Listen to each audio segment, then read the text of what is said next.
Les Québécois comprennent que l'état d'urgence sanitaire est encore nécessaire, en particulier pour la campagne de vaccination.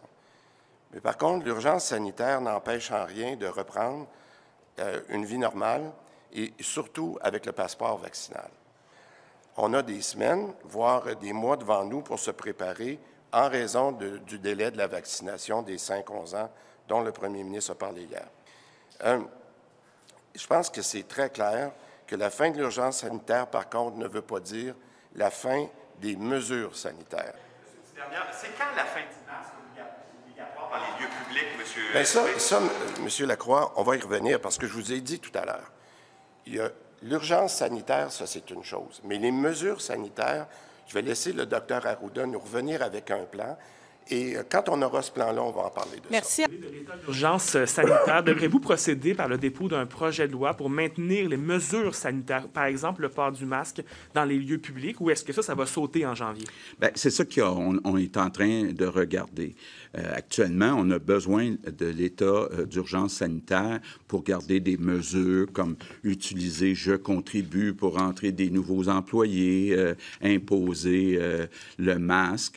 Là, il faut voir qu'est-ce qu'on a le droit de faire, puis qu'est-ce qu'on a besoin de faire une fois que les enfants de 5 à 11 ans vont être vaccinés. On pense que la majeure partie, on va être capable d'enlever la majeure partie des consignes, mais c'est possible qu'il faille garder certaines consignes, mais ça, on ferait ça, si c'est le cas, là, par projet de loi. Les enfants de 5 à 11 ans vont être vaccinés. Est-ce que vous êtes fixé un objectif chiffré, comme vous l'aviez fait pour la population générale, par exemple 75 % des enfants?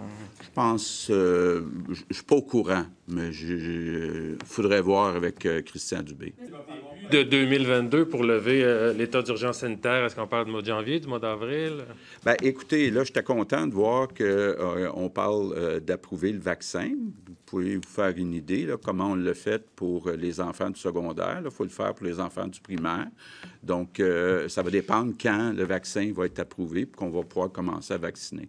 Faire tomber la majorité des mesures, là, on parle de quoi pour début 2022? C'est la fin du masque, on est plus de 10. Est-ce que d'ici Noël, on pourrait être plus de 10 dans nos maisons? Bien, écoutez, d'abord, on va faire ça avec la santé publique. On va faire comme depuis le début. On va écouter les recommandations de la santé publique. On va regarder où on est rendu dans la pandémie, où on est rendu dans la vaccination.